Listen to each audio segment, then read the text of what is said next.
De um lado, em ação, um palhaço com um jaleco de médico. Do outro, uma criança doente e sorrindo. Um trabalho reconhecido e admirado hoje por tanta gente que começou com um ex-futuro médico que virou ator. Há mais de 20 anos, ele decidiu trazer para o Brasil uma ideia nova: levar alegria e saúde emocional para crianças internadas em hospitais. E por trás da fantasia e do nariz de palhaço, tem um gestor que profissionalizou o seu sonho. E hoje é inspiração e exemplo de empreendedorismo social. O nosso convidado de hoje no programa Inspirações é o Wellington Nogueira, fundador do Doutores da Alegria. Olá, Wellington, muito prazer, muito obrigada pela presença. O prazer é meu. Muito obrigado pela oportunidade de estar aqui contando a nossa história para vocês. Uma história que começou lá atrás com um professor de inglês, que na verdade ia ser médico, mas decidiu vir ator. Conta pra gente como é que foi exatamente. isso. Você vê, né? Nada é linear na vida de um palhaço. Porque desde pequeno, eu falava para minha família que eu queria ser médico, porque eu adorava a ideia de curar as pessoas, ajudar as pessoas. Mas quanto mais perto da faculdade eu fui chegando, mais eu vi que meu negócio era teatro, que eu gostava justamente da festa de estar no palco. Quando eu me formei no colegial, eu prestei vestibular para a faculdade de medicina. Claro que eu não entrei, porque eu não estudei com afinco. E o que sobrou? Eu fui dar aula de inglês. Então, quando eu fui dar aula de inglês, eu descobri que a minha teatralidade era forte, porque o canal que eu tinha para me comunicar com os alunos era através da graça, do riso, do humor. Na minha primeira aula, eu estava tão nervoso que eu falei assim, deixa eu ganhar tempo apagando a lousa. E eu comecei a apagar e os alunos começaram a rir. Aí eu não estava entendendo nada, até que um deles falou, a lousa já está apagada. É claro, era a primeira aula do dia. Aí eu tomei um susto tão grande que o apagador voou, eles riram mais, e aí eu falei, não tem mais como dar uma aula normal daqui para frente. Eu lembro que eu me virei para os alunos e falei, tá tudo sob controle aqui dentro, ninguém está nervoso. E aí foi a comédia na sala de aula, sempre. E foram 4 anos como professor que me deram tanta alegria, me deram tanta experiência, que aí eu vi que eu não queria continuar sendo professor, eu queria levar um passo adiante, teatro. Mas aí eu falei, eu quero ser um artista completo, um cara que canta, dança e representa. Eu peguei meu fundo de garantia e investi em teatro musical. Eu fui estudar na American Musical and Dramatic Academy de Nova York para aprender a cantar, dançar, representar, porque na minha ideia aquilo era um artista completo. Quando eu cheguei lá, uma das primeiras aulas era técnica de palhaço. Eu falei, não estou entendendo. Eles falaram, no musical, você sai da realidade para cantar uma música e envolver todo mundo junto. Só com cabeça de ator não dá, você precisa ter uma cabeça de palhaço para justificar isso com verdade e todo mundo acreditar e sair cantando com você. Então eu recebi esse treinamento, que foi maravilhoso, comecei a me envolver com palhaços, me formei, comecei a trabalhar no mercado de teatro musical, mas eu vi que eu não estava me divertindo tanto quanto eu me divertia na sala de aula. E foi aí que uma amiga me convidou para ir para o hospital. E eu falei, pelo amor de Deus, né, bicho? Eu estou aqui em New York City, a caminho de me tornar um superstar na Broadway. Sempre tive pequenas ambições. E agora você vem me convidar para ser palhaço em um hospital. Isso é fim de carreira. Eu mal estou começando, agora já vou. Ela falou, eu achava que você tinha a mente mais aberta. Eu acho que você devia ver primeiro e julgar depois. Eu sou grato a ela até hoje por isso.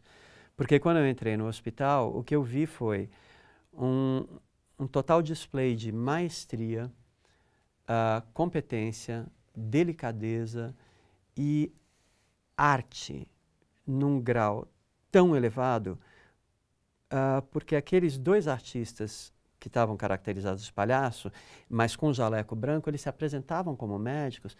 E eu me lembro de que a criança ela estava completamente prostrada no leito dela, mas no que ela levantou os olhos e viu aqueles 2, e eles começaram a surpreendê-la com mágica, música, malabares, com todos aquelas habilidades teatrais e circenses. Ela foi se encantando, ela mostrou tônus, ela sentou no leito e quando eles pediram licença para entrar no quarto, ela deu licença e no que eles entraram, ela saltou do leito e foi interagir com eles. Até hoje eu não vi nenhuma superprodução da Broadway ou de Hollywood ter esse impacto sobre uma plateia de uma pessoa. Então, a primeira experiência de ser palhaço em um hospital foi lá nos Estados Unidos. Foi lá nos Estados Mas aí, como é que Unidos. foi que você trouxe isso para o Brasil? Como é que foi essa primeira experiência aqui? Você vê como a vida, né? Ela apronta pra gente de maneiras muito interessantes. Por quê? Meu pai ficou doente aqui no Brasil, em estado terminal, e eu fui chamado para vê-lo. E quando eu cheguei no hospital, eu falei, cara, falta tudo aqui, tem tudo para ser feito aqui no Brasil. Porque nos hospitais brasileiros, e meu pai ainda estava num hospital público, então não tinha nenhuma iniciativa assim. Eu pude usar com meu pai o que eu aprendi, ele saiu do hospital, viveu ainda 9 meses, e a maneira que eu encontrei de agradecer a vida foi falando, ó, eu vou montar esse programa aqui no Brasil, mas vou montar e volto para Nova York, né, para voltar para a minha carreira. Broadway, afinal de contas, né, Hollywood. Mas foi muito legal que nesse processo de querer montar o Doutores aqui, eu vi que quanto mais eu fui me envolvendo, mais coisas incríveis foram acontecendo na minha vida. Eu conheci artistas incríveis, eu conheci minha esposa e eu conheci o meu lado empreendedor que eu não sabia que eu tinha. Começar o trabalho do palhaço no hospital no Brasil era ter uma experiência de 3 anos dos Estados Unidos, mas começar com um papel em branco. Era um Brasil que tinha acabado de sair de militarismo, que estava começando a aprender democracia, responsabilidade social. Então era um momento de muita efervescência cultural, social no Brasil. E o Brasil abriu a mente, assim, recebeu o trabalho do Doutores da Alegria de uma maneira muito calorosa, muito bonita. Tanto que hoje, passados 23 anos, o Doutores da Alegria do Brasil é considerado um dos programas mais completos que tem no mundo, porque em nenhum outro país se desenvolveu trabalho no hospital, escola, núcleo de pesquisa, disseminação de conhecimento, interação com o mundo corporativo, a alegria como como algo que você pode aprender e levar para a sua vida. Mas desde o começo foi assim ou foi difícil convencer? Desculpa, esse riso é nervoso. Aquela pergunta básica, foi fácil? Não, acho que não foi fácil, mas me conta assim, como era convencer as pessoas de que era importante sorrir num hospital? Que, não, é importante sim, você vai ficar aqui, mas tem que ser pelo menos um pouco menos doloroso isso. Foi a parte mais difícil de convencer as pessoas? Olha, eu sou muito otimista, então eu fui muito inocente, porque eu achava que era uma proposta tão arrebatadora que todo mundo ia comprar imediatamente. Claro, ia ser assim, mas não foi. Não. Eu me lembro que um dos hospitais que eu conheci falou assim, hospital não precisa de palhaço. Essa parte humana fica com os pacientes e com os voluntários. O que precisa é bom médico, bom tratamento. Então, essa era a mentalidade vigente. E eu estou te falando isso de um dos top hospitais do Brasil. Então, foi aí que eu comecei a ver que eu tinha que pensar mais palhaço. Ok, de que maneiras que a gente pode fazer o trabalho acontecer? E uma coisa que foi muito legal, eu me lembro que eu falei, como é que eu vou dar conta, meu Deus do céu? E aí, eu estava no meio desse questionamento, me veio a foto do grupo americano em que eu estava junto. Foi uma foto de 1989, né? E naquela foto eu falei, só tem um brasileiro lá naquele grupo, sou eu. E se eu não fizer esse negócio acontecer no Brasil agora, ninguém mais vai fazer. Então isso me motivou muito. Tem muitos hospitais, eu passava por entrevistas onde a pergunta era, mas por que é importante o palhaço profissional? Por que é importante a regularidade? Por que é um trabalho profissional e não voluntário? E a gente ia respondendo. Mas teve um hospital que estava num processo de renovação, então eles estavam abertos para tudo que era novo. Eles não me fizeram nenhuma pergunta assim, eles falaram, como que a gente pode fazer o trabalho acontecer aqui? E eles foram abrindo os espaços para o trabalho acontecer da maneira mais profissional possível. E foi assim que, então, lá se tornou, era o Hospital Nossa Senhora de Lourdes, e lá se tornou o nosso primeiro hospital-escola. Bom, aí você conseguiu, então, enfim, realizar o sonho de ser palhaço em hospitais aqui no Brasil. Aqui no Brasil. Mas você queria mais, você queria comprovar que esse trabalho tinha efeito, não era isso? Nesse processo todo mundo me perguntava, qual é o impacto disso? Por que eu devo investir? Qual é o resultado que tem? E eu, como artista, eu nunca tinha me preocupado em responder essas perguntas, porque, para mim, o impacto estava ali na hora que eu vi uma criança sair daquele estado de depressão. Né? Exatamente, para mim era óbvio, porém, para quem não está lá dentro vivendo a minha experiência, eu precisava documentar, eu precisava mostrar alguma evidência. E foi então que o elemento da pesquisa começou a nascer, e a gente teve a oportunidade de se parcerizar com uma profissional incrível chamada Morgana Mazetti, que ela criou o primeiro protocolo de pesquisa usando desenhos e questionários. Foi uma pesquisa qualitativa e foi feita com as crianças, com os pais, com os profissionais de saúde. Essa primeira pesquisa gerou um livro chamado Soluções de Palhaços, que mostrava, que 90% das crianças, depois da interação com o palhaço, elas tinham uma predisposição ao tratamento, à relação com o profissional de saúde, que era muito melhor. Então, a partir disso, as pessoas falaram, peraí, então é sério esse negócio, então tem resultado.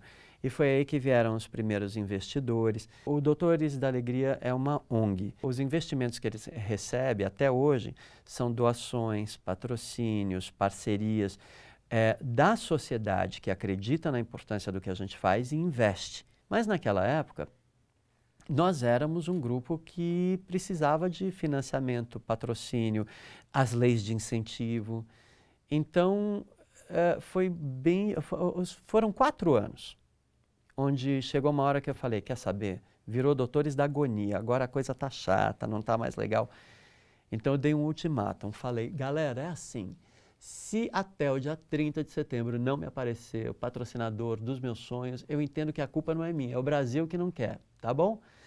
E aí, então, 2 dias antes do meu prazo, o pessoal lá se mobilizou, exatamente. E aí veio esse primeiro patrocinador, que foi um grande parceiro, ficamos 5 anos juntos, foi a Itaú Seguros, e cujo investimento permitiu que a gente investisse em pesquisa, e aí o Doutores deslanchou.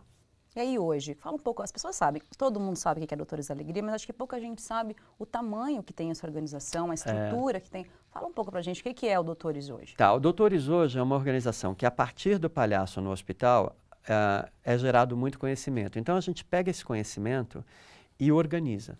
Então nossa primeira forma de organização foi a pesquisa. Depois da pesquisa foi o que a gente chama de escola.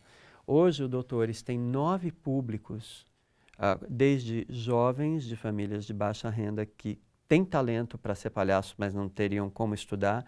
Então eles fazem uma formação de 2 anos conosco, 5 dias por semana, 5 horas por dia, e saem com DRT de palhaço profissional. Então isso impacta o jovem, a família e a sociedade. E a gente forma esses jovens... Um outro braço social, então. É um outro braço social do Doutores. A gente trabalha com a formação de médicos e profissionais de saúde. Há 4 anos na Universidade de São Paulo, por exemplo, nós trabalhamos num curso de extensão que não é para transformar o médico em palhaço, é para compartilhar com o médico o que é que o palhaço faz para ter uma interação de qualidade com a criança. A gente chama isso também de alfabetização relacional, que é o não medo de olhar, de estar presente, de escutar, porque no encontro entre um médico e um paciente, o mais importante é essa capacidade de você se colocar no lugar dele, você escutá-lo, você ouvi-lo e dar a mostra que você ouviu e entendeu o que ele está precisando. Mais do que um medicamento, muitas vezes ele precisa de amparo, de apoio, de carinho. E se você pode dar isso, aí então você fica muito maior do que a medicação. Você é defensor da profissionalização, uma gestão Sim, profissional desse setor. Total. Explica um pouco como você acha que isso poderia mudar a história do setor, do terceiro setor no país, a ideia de fazer uma gestão profissional realmente. Como vocês fazem? Nós estamos vivendo um momento sensacional, eu acho, que é de muita confusão, porque quando eu comecei o Doutores, eu ouvia, nós temos o primeiro setor, que é o governo, o segundo, que é o setor do trabalho, do comércio, do mundo corporativo, e o terceiro, que são as organizações sociais. O primeiro continua lá, governo, mas entre o corporativo e o social, está começando a haver agora uma migração de valores e de saberes que está criando novos negócios. Empreendedores que hoje querem ganhar dinheiro, mas não só às custas de ganhar dinheiro, mas às custas da prosperidade do entorno onde ele trabalha. Estão aparecendo os negócios sociais. Mohamed Yunus e o Banco Grameen são assim, os grandes deflagradores desse tipo de projeto e consciência, né? Então, eu acho que a gente está vivendo um momento muito bonito. A meu ver, não tem por que segundo e terceiro setor não se fundirem num setor só. Por quê? eu lembro que em 95 o pessoal começou a falar de responsabilidade social corporativa, que é um departamento que tinha que nascer para acabar, porque responsabilidade social não é um departamento, tem que ser uma cultura que vai do porteiro ao presidente.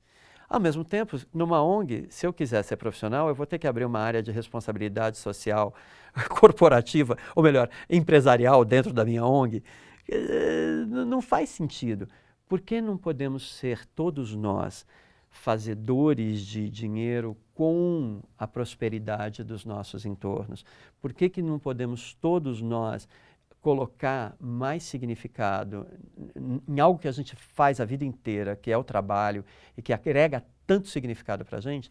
Por que a gente não pode pôr mais valor fazendo do trabalho algo que a gente se orgulhe tanto de falar no final de uma vida? Escrevi uma história, mudei vidas, toquei, porque é isso que a gente quer. Uma iniciativa, então, que fez tanto sucesso, que agradou tanto, obviamente teve concorrência. Algumas pessoas meio que decidiram imitar. Como é que você lidou com isso? Como é que você lidou com essa concorrência? Muito obrigado por essa pergunta, eu adoro, porque essa foi uma das questões que pegou fundo na questão dos nossos valores. Por quê? Concorrência, né? Eu me lembro que, originalmente, quando eu comecei, em 92, eu escrevi tudo que eu achava que o Doutores tinha que ser. E uma das coisas era justamente a ser escola, para disseminar esse conhecimento para quem quisesse. E aí, então, os grupos semelhantes começaram a aparecer. E a minha primeira reação foi, estão copiando. Mas aí eu fui conhecer os grupos, saí da minha zoninha de conforto para ir ver o que eles estavam fazendo. E fui ver que o que eles faziam, eles estavam atuando em lugares que eu não tinha planos de chegar, e que por menos formação e instrução que eles tivessem, eles sempre tinha alguma criança que falava.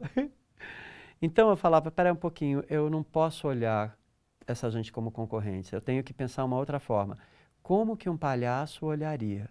Como que uma criança olharia essa situação? Então foi aí que a gente pensou, vamos dar capacitação para todos os semelhantes. Aí teve um consultor que falou, você vai pegar teu ouro e vai dar para a concorrência e vocês vão disputar os mesmos recursos. Do que qualquer outro empresário de sucesso faria, provavelmente. Exatamente, né? Vamos acabar com a concorrência, vamos mostrar que nós somos melhores. Aí a gente viu qual é a concorrência da gente. É o cara que está tentando fazer isso em Quixadá, ou é a falta de conhecimento dele? Ou é a ignorância que é a minha concorrência? Então a gente viu que quem eu queria dizimar era a ignorância. Então passou a fazer sentido nutrir a concorrência, sim. Eu fiz exatamente o contrário do que as consultorias mandaram. E o pessoal falou, você vai ter mais trabalho. Claro que dá mais trabalho, mas é muito mais legal. Foi assim que nasceu o Palhaços em Rede. Nós fomos conhecer os grupos e desenhamos, e a maior parte deles eram de amadores, voluntários, que não tinham formação de palhaço, não são artistas profissionais como no Doutores. Então a gente pensou, se eu for dar uma formação de ator profissional, vou levar 5 anos. Como que a gente começa? E aí criamos uma metodologia para esses grupos, à base de perguntas, muito simples. Vocês lavam a mão antes de entrar num quarto? E aí eles falavam, não. O que está escrito aqui? Tem que lavar a mão. Ao fazer perguntas, eles iam se dando conta do que eles tinham que fazer. Então, a gente viu que em 2002 eram aproximadamente 100 grupos semelhantes pelo Brasil. A gente falou, então vamos fazer o Palhaços em Rede. A gente escolheu grupos para quem a gente deu capacitação, orientação. Resultado, hoje são 1.178 iniciativas semelhantes por todo o Brasil, em lugares que eu nunca imaginaria estar. Mas o mais bonito é que, com esse empurrão que a gente deu, muitos estão buscando a profissionalização. Wellington, com 23 anos e tantas realizações, o que mais você quer? O que mais você sonha para o futuro? O que você planeja? O que te faz continuar? O que me faz continuar ainda é a reação das pessoas. Eu hoje, no Doutores, a gente trabalha com o conceito de criança de 0 a 150 anos. Porque eu tinha uma professora de teatro musical que falava que nós somos todos crianças em busca de aprovação. Então, me dá muita alegria levar alegria, ver as pessoas vivenciarem alegria, porque para mim é viver um momento evolucionário de uma mudança de cultura. Você vê, quando você pesquisa o trabalho, ele está associado a sacrifício, a sofrimento. E eu acho que a gente pode começar a mudar essa relação com o trabalho, ir para a alegria. Então, eu quero ver ajudar o download dessa nova cultura de relação com o trabalho acontecer, e que é isso que a gente hoje chama de besterologia, realmente venha para ficar com a formação, a escola, e que a gente possa levar isso para dentro de empresa, para dentro de universidades, disseminar um conhecimento que não é para os doutores, é para a gente olhar a vida como a criança no hospital, que com todas as doenças, ela já sabe o que está ruim, então ela se liga no que está bom e precisa ser estimulado, porque daí você vê esperança, daí você vê luz no fim do túnel. E se não é para isso que a gente vive, então não sei para que é. Wellington, uma alegria. Primeiro, e um prazer receber você. Muito obrigada pela presença. Muito obrigado pela oportunidade. Muito obrigada, uma honra. Tamo junto. Bom, eu tenho certeza que alegria e inspiração sobraram nessa entrevista. Muito obrigada e até a próxima. Tchau!